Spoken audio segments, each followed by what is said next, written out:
En Memorias que Perduran de hoy vamos a tener una conversación con un ciudadano suizo que llegó a Bolivia hace 35 años y que ahora radica precisamente en Cochabamba. Él en Suiza estudió geografía y curiosamente la geografía le permitió abrir ese horizonte para pensar en Bolivia y venir a conocer este país.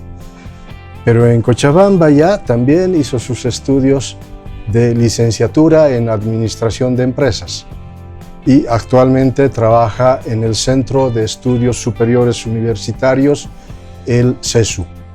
Me refiero a Silvano Paolo Biondi Franchi. Bueno, con él tendremos una conversación para conocer esta semblanza de vida que, por supuesto, será del interés de los internautas que ven Memorias que Perduran. Silvano, agradecer por haber aceptado esta entrevista y un saludo inicial para quienes ven a través de las redes sociales el programa Memorias que Perduran. Bueno, licenciado, el agradecido soy yo, primero que nada, por el espacio y por la cobertura, y algo sorprendido por la invitación. Y desde luego un cordial saludo a todos los que verán esta entrevista. Pregunta, ¿por qué sorprendido? Porque considero que mi vida es una vida, digamos, muy común, una vida que hace camino al andar y que quizás no es muy llamativa, más allá de ser suizo.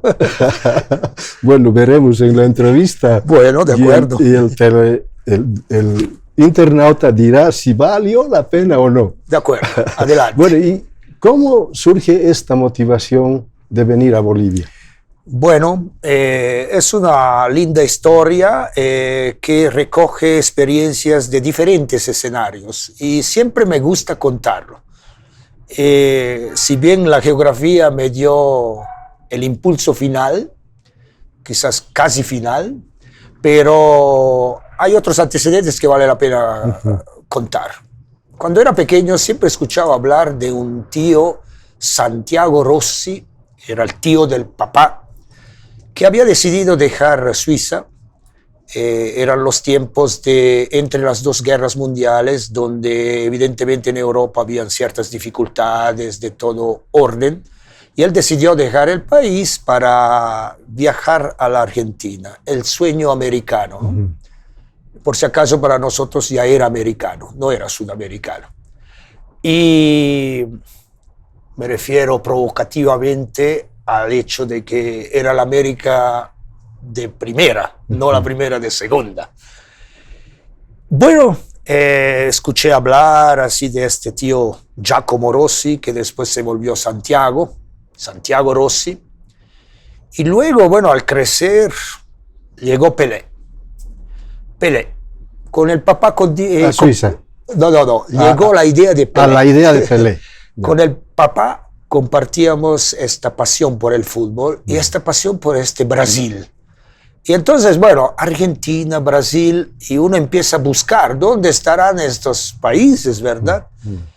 Y finalmente, un tercer momento, ya más maduro, el golpe de Estado de Pinochet, con muchos, digamos, muchas personas como refugiados políticos, muchos chicos de nuestra edad, de mi propia edad, y Chile, otro país más. Entonces, la problemática de América Latina empieza a hacerse campo en mi vida. Empiezo a leer, empiezo a saber qué sucede en América Latina. Descubro la teología de la liberación, que tiene un nexo, porque quizás después vamos a hablar un poco de esa formación que tuve. Yo crecí en las faldas de una parroquia y debido a la vida misma, yo perdí el papá muy joven y entonces encontré refugio en esta parroquia que me ayudó a crecer como persona. Bueno, siempre conducido por la mamá, pero en un ámbito más comunitario. Entonces la teología de la liberación, que también tiene su importancia porque nace en América Latina. Y finalmente, geografía. El plan de estudio de geografía, LICE, comprendía como 20 materias obligatorias y 20 electivas. Y entonces yo un poco, como ya tenía cierta inclinación hacia esta América Latina, toda materia que tenía que ver con América Latina, la vegetación de América Latina, la población de América Latina, y había una materia que se llamaba Bolivia, duraba un semestre. Entonces frecuenté la materia de Bolivia y bueno, conocí a una persona increíble, un docente que dictó la materia, se llama Kurt Graf, y al final del estudio yo decidí hacer mi trabajo de tesis, mi trabajo de diploma en Bolivia. Entonces me acerqué a él, conocí su vida, él no había podido tener hijos, tenía 2 niñas bolivianas adoptadas. Él hizo un estudio en La Paz y a través de él emprendí el viaje, el primer viaje, la primera llegada a Bolivia en el año 1981, en tiempos de golpe de Estado. Claro. Pero ¿qué será el golpe de Estado para un joven suizo? ¿Qué será un golpe de Estado para un joven suizo? No sabía. Y llego acá y nada más y nada menos me encuentro con Jairzinho. Jairzinho, puntero derecho, compañero de juego de Pelé. En la famosa final en México, campeón del mundo en 1970. Y además, Mr. Van, los mismos colores del equipo de mi pueblo. Así que me volví Mr. Manista por Jairzinho y por los colores de Mr. Van. Esa es un poco la historia, ¿no? La primera llegada en 1981. Durante esa estadía tuve el privilegio.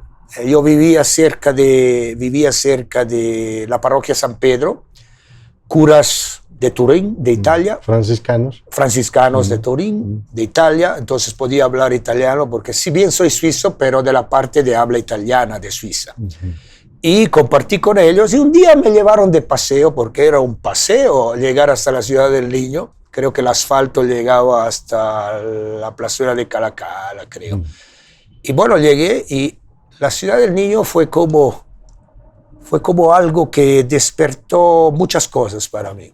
Entonces, bueno, regresé a Suiza, empecé a enseñar, pero la idea mía era volver a Bolivia.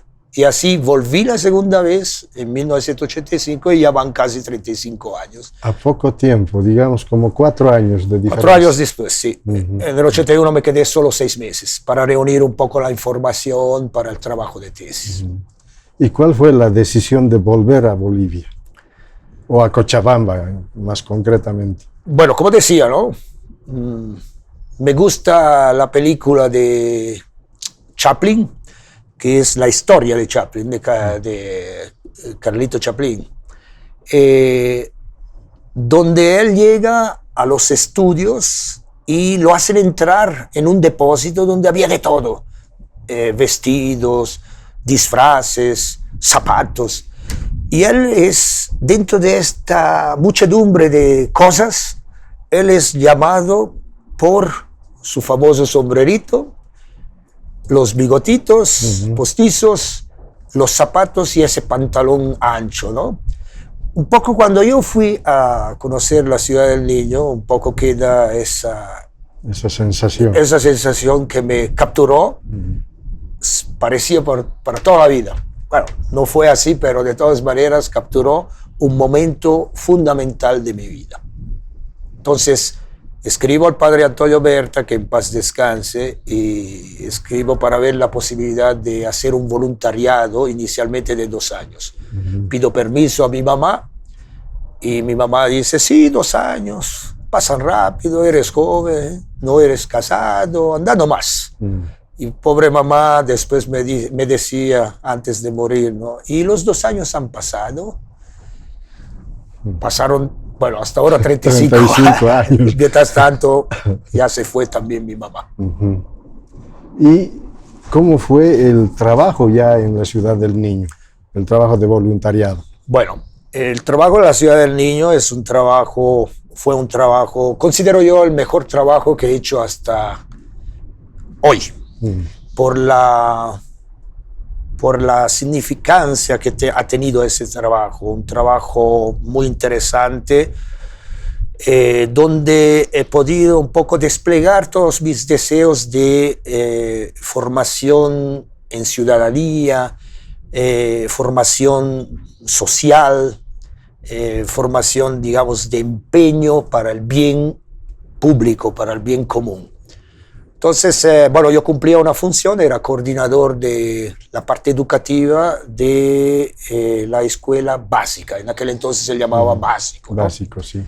Y encontré ahí que las dos construcciones habían sido hechas con acción cívica de las Fuerzas Armadas, Banzer. Y al padre le decía, oye, padre, ¿por qué has hecho hacer esta construcción? No, pero es que valía la pena. Yo estaba al comienzo, 1970, 71, estábamos comenzando, así. Pero te cuento un chiste. Y era una anécdota, ¿no? Dice que a la inauguración apareció el general Banzer y bueno, el padre al final de la inauguración, de la misa, le dijo, usted no es hijo de Dios. Y el general Banzer se sintió completamente atacado. ¿Cómo, padre, si yo comulgo cada día? No, usted no es hijo de Dios. Y entonces, como el general Banzer cada vez más incómodo, el padre entonces decidió explicar. Dijo, usted no es hijo de Dios porque Dios es grande. Así que esa anécdota, bueno, dije, porque el padre era el entusiasmo, era la vida, la alegría y sobre todo esos chistes, ¿no?, que tenía. Pero yo creo que en este caso estaba muy bueno el chiste. Sí, por el tamaño de Banzer. Exactamente. ¿Y qué grato ha sido estar en la Ciudad del Niño? Bueno, podemos decir que ha completado mi formación como persona, aunque nunca se deja de aprender, pero ya ha fortalecido en mí ciertos principios, ciertos valores que ya había ido un poco aprendiendo.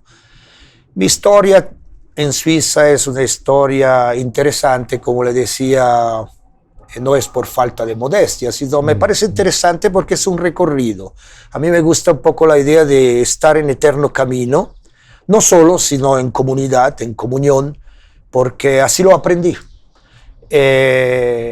Como decía, ¿no?, perdí a mi papá joven, tenía 14, 15 años, y bueno, un poco encontré un espacio para olvidar todo aquello en lo que llamábamos el oratorio, que era un espacio donde había la posibilidad de reunirnos para jugar, para hacer muchas cosas, estar juntos entre amigos, y desde luego había momentos en que el cura también aprovechaba la oportunidad para formarnos dentro de los principios del catolicismo, dentro de los valores de la fe, etcétera, etcétera. Pero era un sacerdote muy práctico. Entonces nos llamaba, por ejemplo, a realizar actividades como recolectar. Eran actividades que en aquel entonces eran de vanguardia. Estamos hablando de los años 70, 73, 74, 75, nos llamaba a hacer, por ejemplo, recolectar el papel por reciclar. Y lo vendíamos, y con esos fondos que íbamos a acumular anualmente, ayudábamos a algunas misiones. Ahí también un poco la idea de conocer que había misiones en África, misiones en América Latina. Interesante.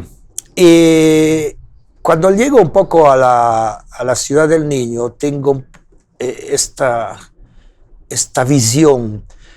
Yo siempre he buscado el encuentro entre dos corrientes de vida que son fundamentales en la persona. Por un lado, la espiritualidad, la fe, pero por otro lado, también la parte, digamos, política.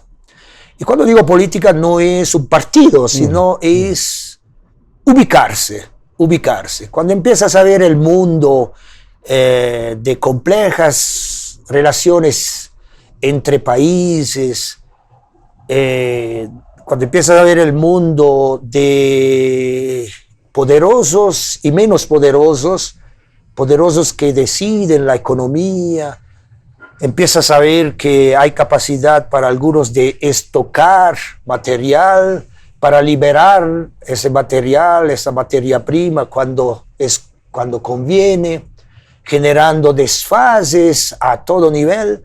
Entonces dices, ¿no? ¿Dónde me ubico yo? Empiezas a sentir la justicia, el sentido de injusticia hacia otros.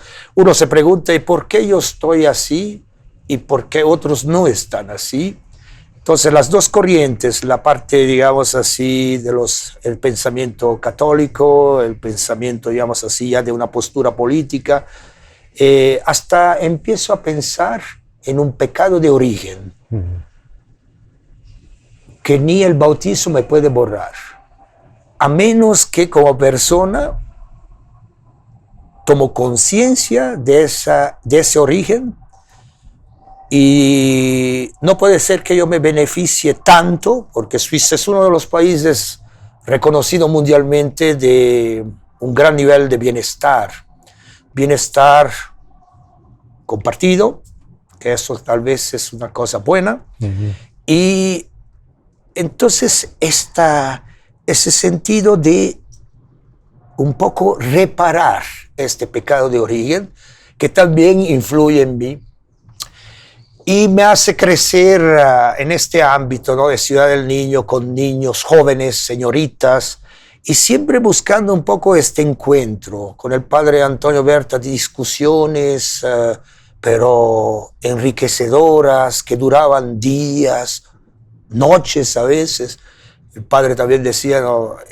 A Ciudad del Niño llegué con un compañero suizo, y dice que cuando lo visitábamos en su ambiente, antes de dormir decía, pucha, anoche han llegado los suizos, me han limpiado todo.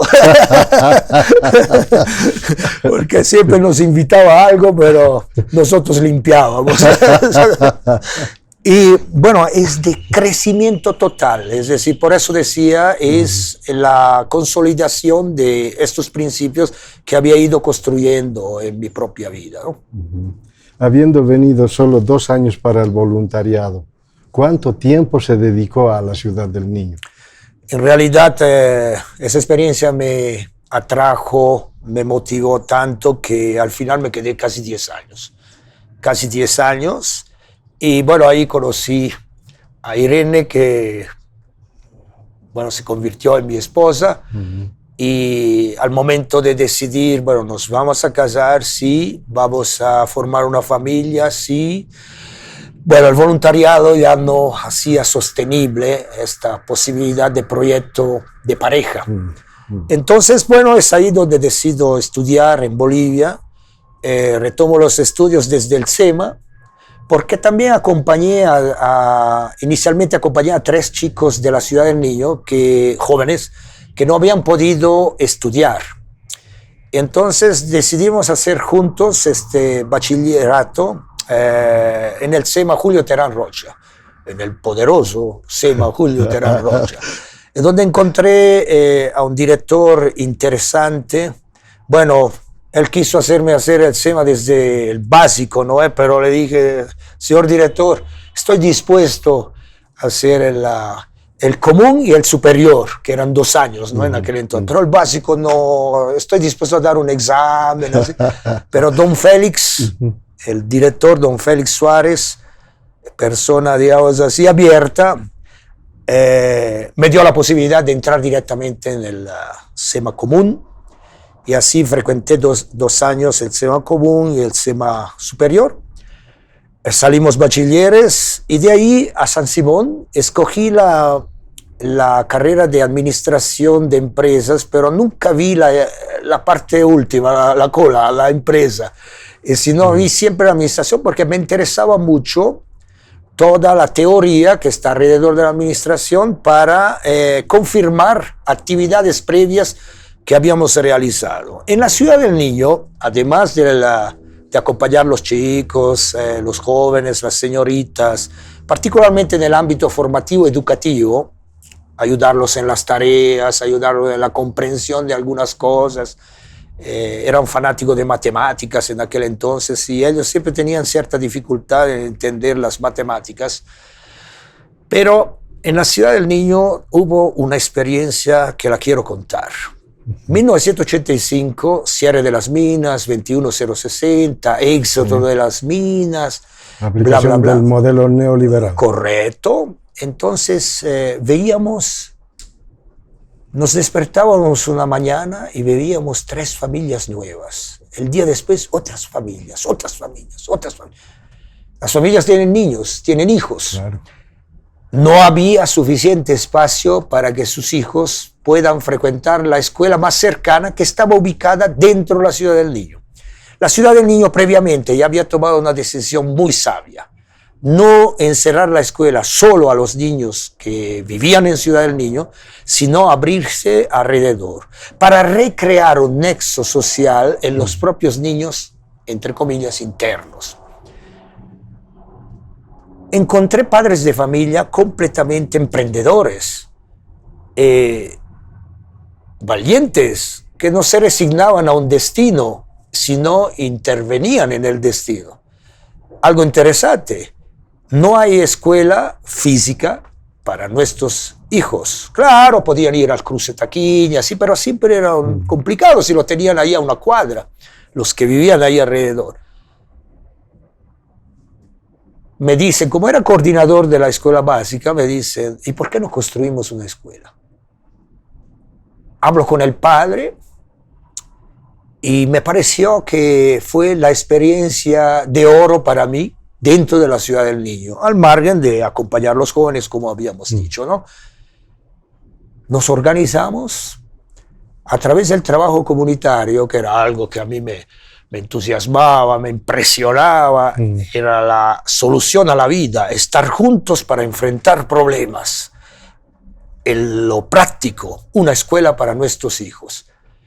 A través de prácticamente 200 domingos comunitarios, de trabajo comunitario, codo a codo, construimos un nuevo establecimiento, con 4 aulas, un salón central para reunirnos, para construir formación, dedicado a Luis Espinal.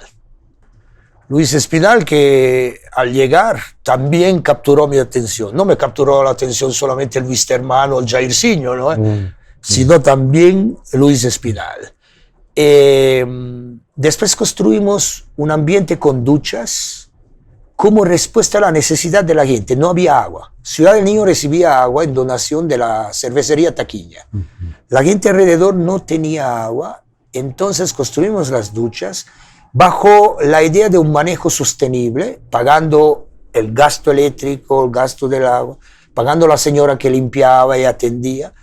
Y así empezamos a generar fondos como Asociación de Padres y Madres de Familia, que fueron destinados a las primeras compras de libros, mapas temáticos, mapas de geografía. Entonces, experiencias realmente, Lice, enriquecedoras. Y de esto se beneficiaron los hijos de los mineros relocalizados. Habían también mineros relocalizados. Con ellos, el minero llega con una conciencia política clara. Entonces, con ellos fuimos más allá. Hubo un crecimiento interesante cuando los padres de familia empezaron a decir, nosotros hemos construido la escuela, ¿no? ¿Y qué pasa dentro de esa escuela que nosotros hemos construido? Entonces empezar a cuestionar, en un buen sentido de la palabra, la educación. Y contemporáneamente llega la reforma educativa, la participación popular. Casualmente, nosotros ya estábamos con cierta anticipación, pero era el marco legal que nos favorecía, entre comillas, para poder ejercer esa curiosidad de empezar a meter nuestra nariz como sociedad civil, como comunidad cívica, en los quehaceres de la comunicación, de la educación. No fue una experiencia, digamos, completa por la resistencia de los profesores que desde su posición veían la participación como una suerte de injerencia, ¿no? De control. Lamentablemente, de participación social pasamos a control social. Y eso fue una decisión que, bueno, me entristeció mucho porque se perdía un poco la esencia. Sin embargo, hasta donde pudimos caminar, caminamos. Y fue una de las experiencias interesantes que motivó mi estudio en administración. Aquí llegamos a explicar por qué escogí administración. Y el trabajo de tesis que realicé fue un modelo de gestión educativa a partir de la OTB, de la Organización Territorial de Base, Villa Ciudad del Niño, que mientras tanto había crecido con mucha fuerza y todo aquello. Y donde recupero un poco toda esta experiencia de gestión que se hizo con los padres y madres de familia.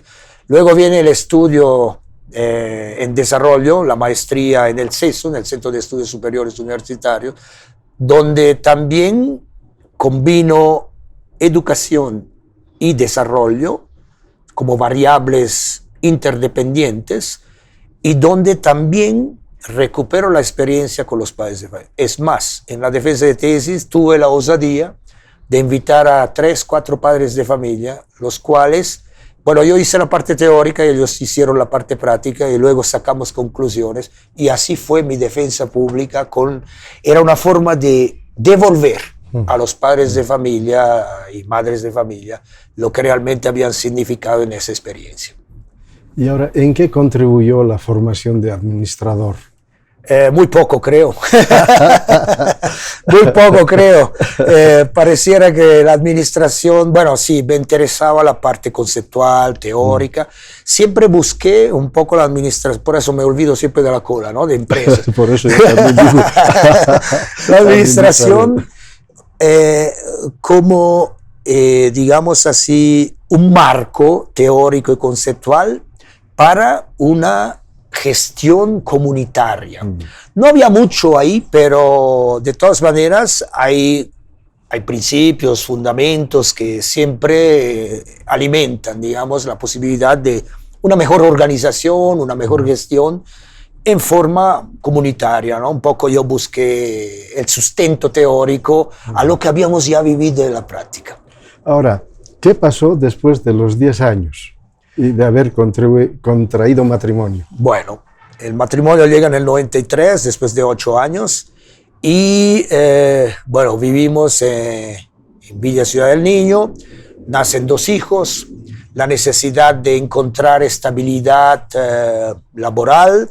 Inicialmente trabajo en el Centro Oncológico Cochabamba, un centro importantísimo, donde el doctor Osvaldo López, que era un amigo personal, testigo de mi matrimonio, me invitó a ser parte de su grupo para empezar un poco y acompañarlo en los primeros años de este centro. El primer centro dedicado o especializado en oncología. Otra experiencia de carga humana, pero increíblemente enriquecedora, donde realmente se desarrolla la sensibilidad humana. Pero también me interesaba el esfuerzo que hicieron los socios junto al doctor Osvaldo López, quienes tuvieron, digamos así, la osadía de traer el primer acelerador lineal en Bolivia. Un acelerador lineal totalmente moderno, nuevo, con una inversión de casi 1,5 millones. Y algo interesante a manera de anécdota, pero para que vean qué es lo que una persona busca en la vida, ¿no? El búnker, porque son máquinas tremendamente peligrosas, entre comillas, manejan energía atómica, fotones, electrones, y entonces hay que estar atentos que no haya fuga de radiación.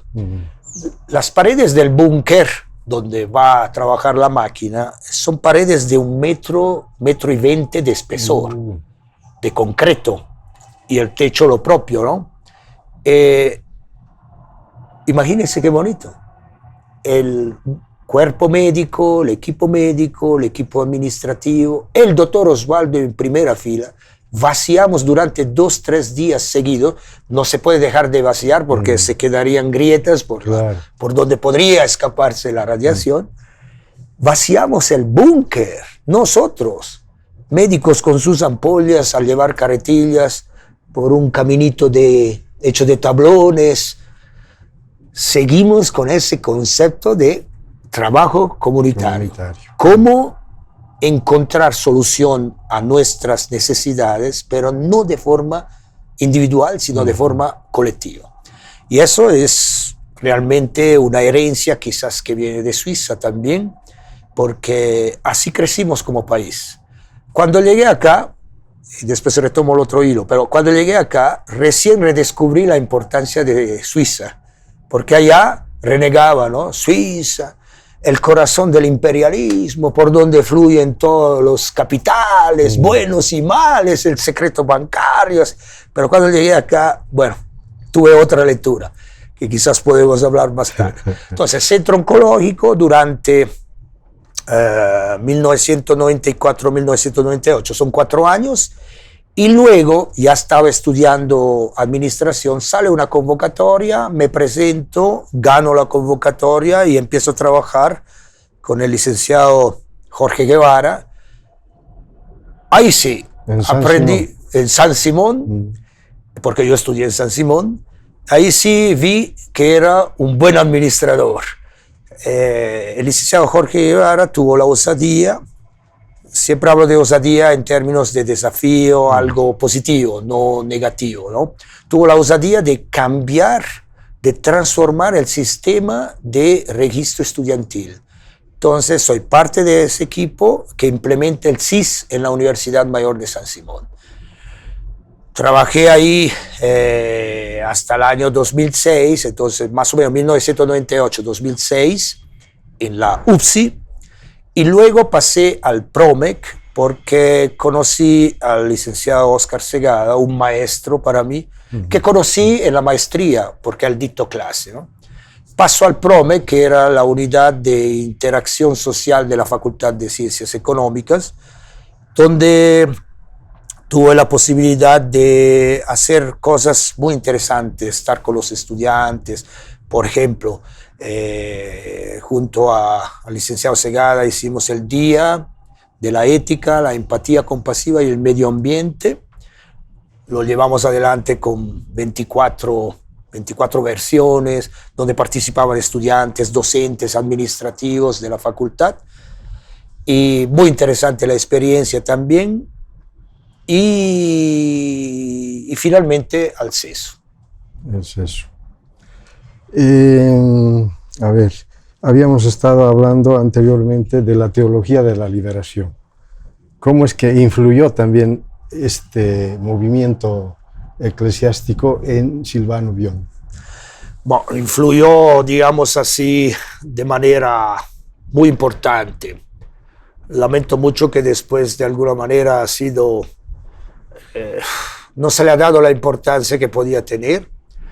Bueno, yo leí casi durante 2-3 años muchos textos del padre Gustavo Gutiérrez como fundador. Bueno, él dio el nombre, ¿no? A través de una tesis que él hizo de doctorado, salió este nombre de Teología de la Liberación. Obviamente leí lo que significó toda la producción,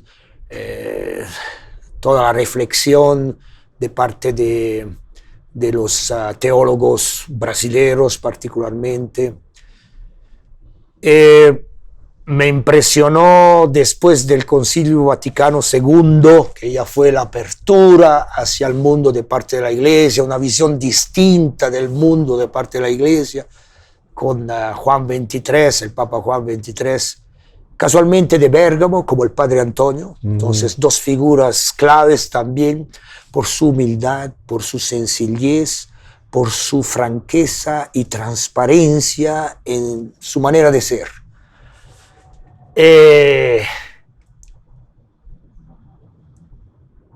Medellín, la Conferencia Episcopal Latinoamericana de Medellín, opción preferencial por los pobres. y luego un poco fortalecida por Puebla, sí.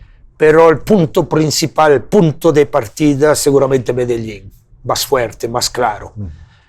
Y en la experiencia que uno tiene en la vida, les decía, ¿no? Siempre hacer la forma de decir de la convergencia entre la espiritualidad de la persona, pero la necesidad de concretarlo en algo práctico.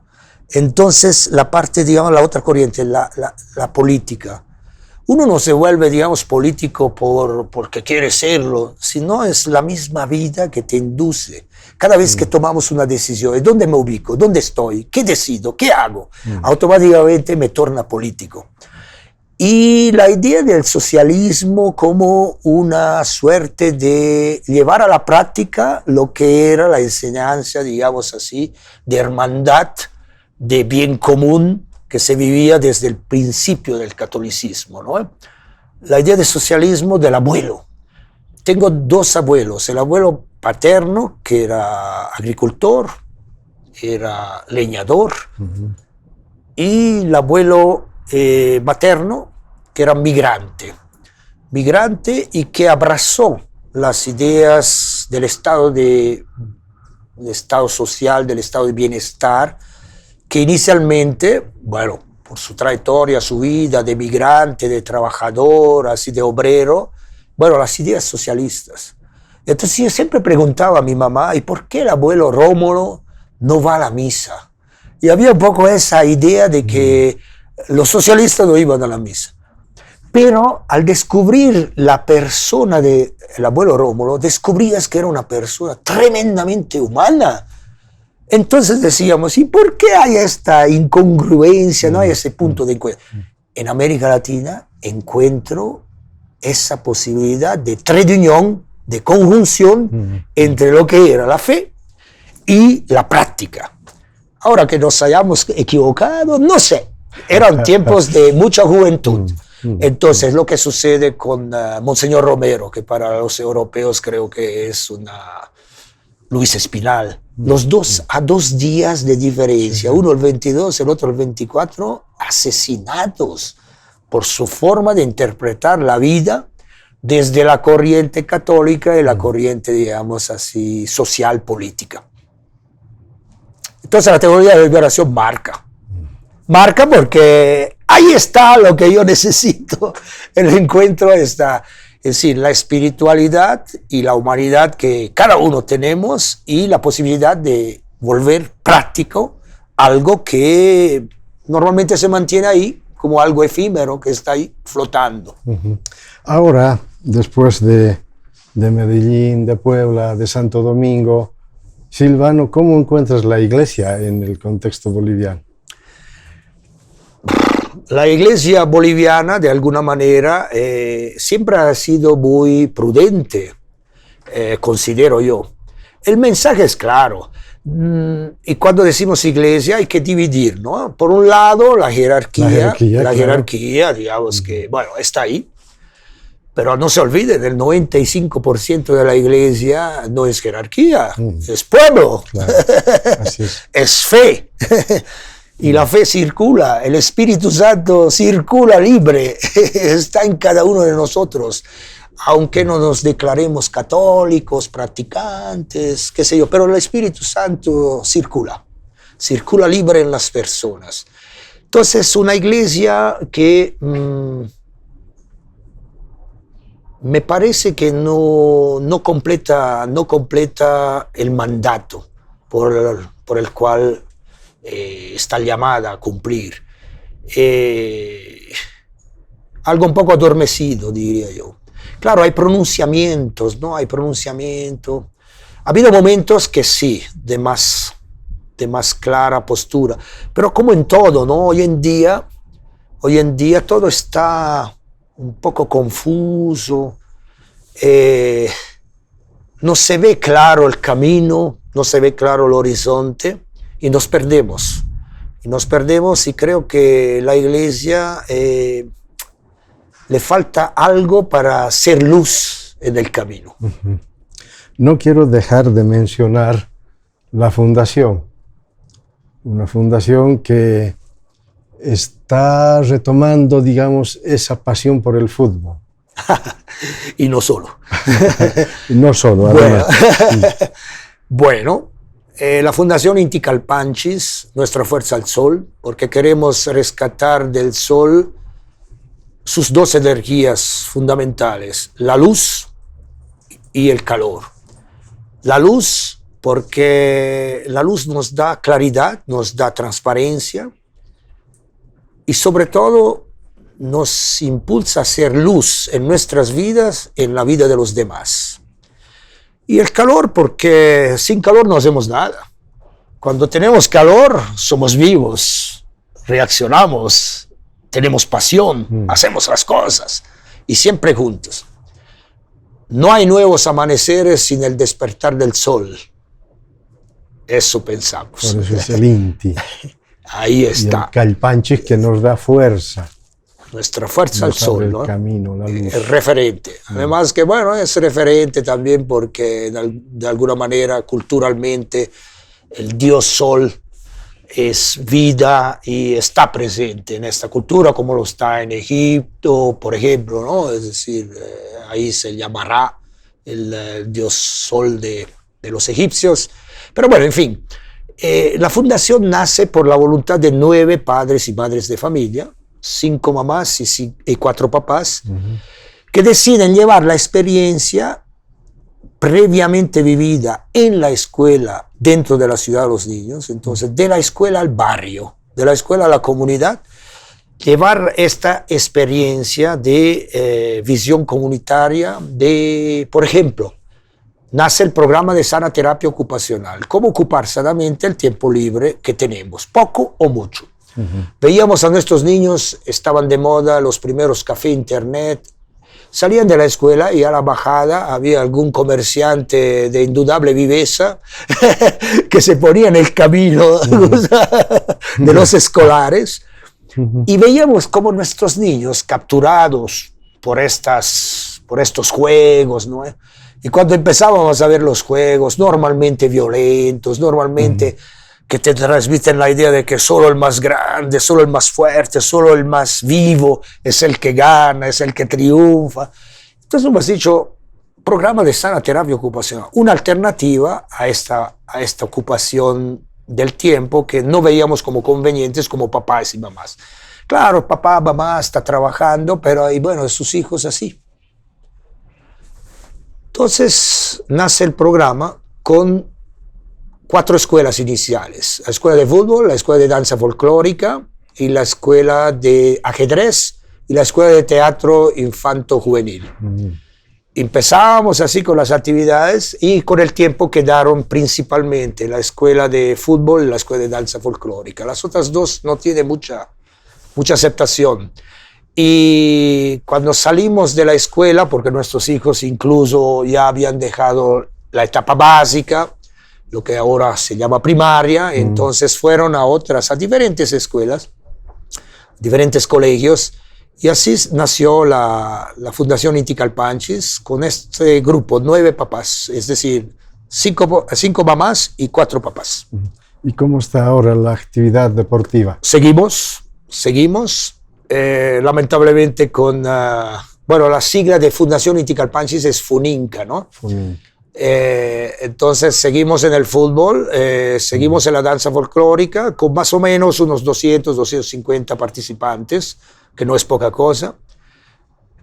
En el fútbol estamos bastante bien, hemos consolidado una experiencia de escuela, porque el fútbol para nosotros es un medio para ser mejores personas. Entonces, por eso que la Fundación tiene como principio, tiene como propósito la formación en ciudadanía activa y responsable. Activa porque esta formación en ciudadanía la tenemos que vivir a diario. No es que la aprendes y listo, te olvidas, sino es activa, cada día. Es responsable porque lo que nosotros pretendemos transmitir a los jóvenes tiene que ser responsable.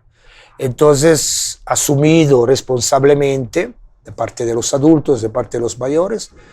Y bueno, en la escuela de danza alcanzamos títulos a nivel nacional, que no es es el objetivo, pero tampoco los llamamos a pasarla bien. Sí, la pasan bien, pero también es formación, es aprendizaje. Y el aprendizaje en algún momento tienes que mostrarlo. Entonces, resultados también que vienen, deportivos en el ámbito del fútbol y artístico en el ámbito de la escuela de danza folclórica.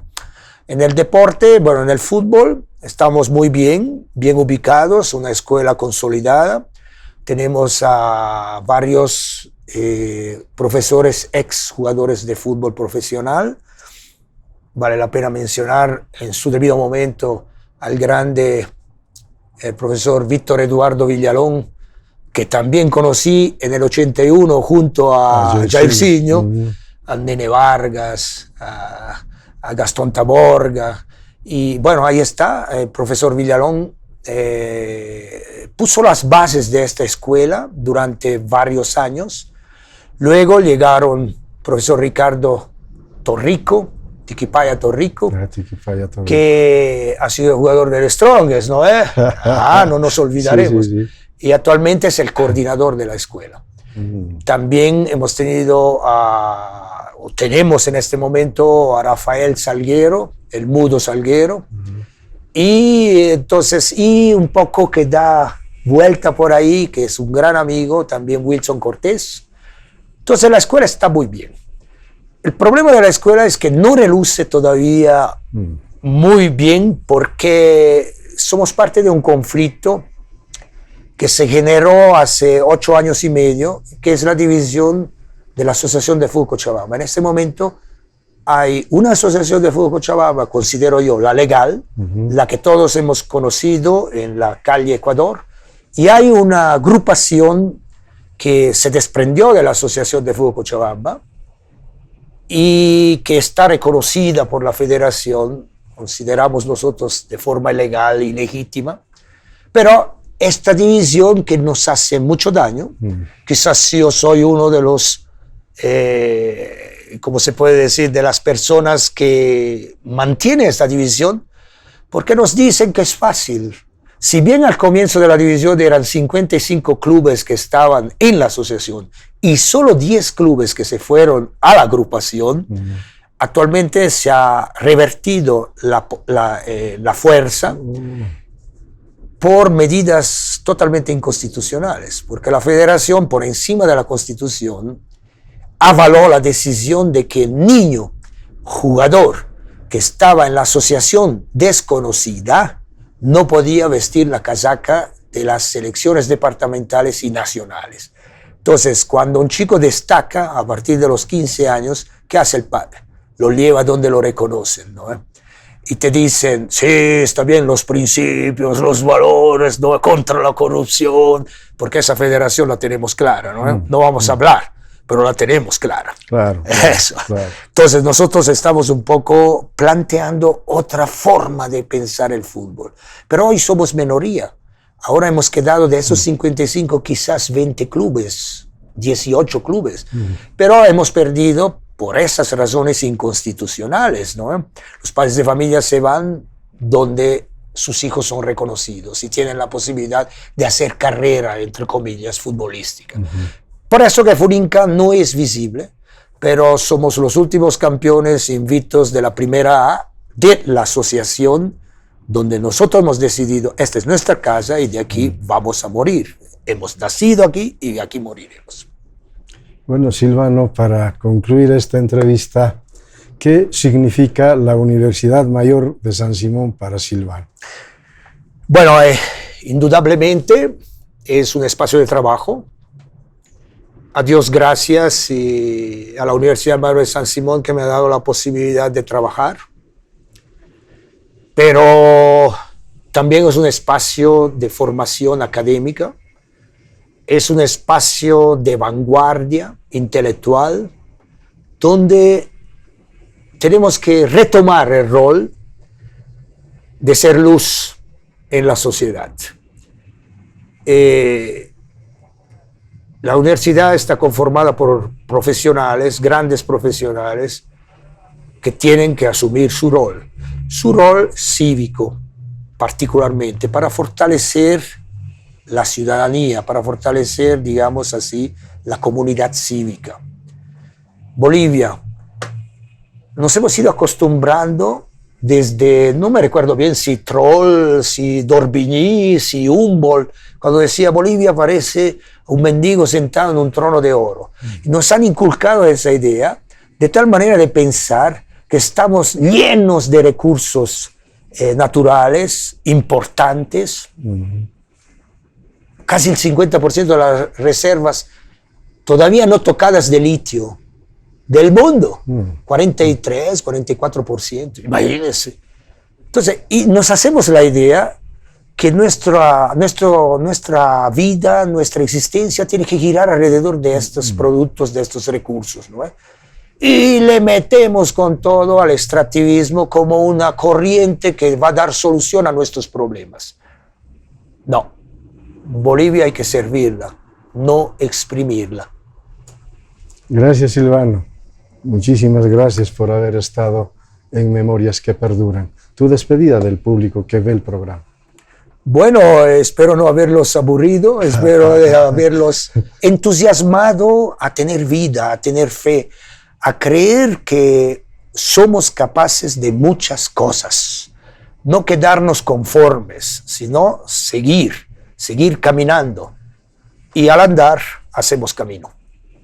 Bien, amigos del programa, concluimos con Memorias que Perduran de hoy, destacando la presencia del licenciado Silvano Paolo Biondi, quien nos ha comentado de su llegada a Bolivia, estar por espacio de 35 años, desarrollando también su capacidad, su intelecto, aportando en el inicio, en el trabajo en la Ciudad del Niño, acompañando el desarrollo de aquella comunidad al lado del padre Berta, y que a partir de ahí también se irían abriendo otros horizontes trabajando en el oncológico. Nos ha contado de la construcción, donde incluso los médicos se han implicado en el trabajo cotidiano para tener una propuesta a la sociedad cochabambina.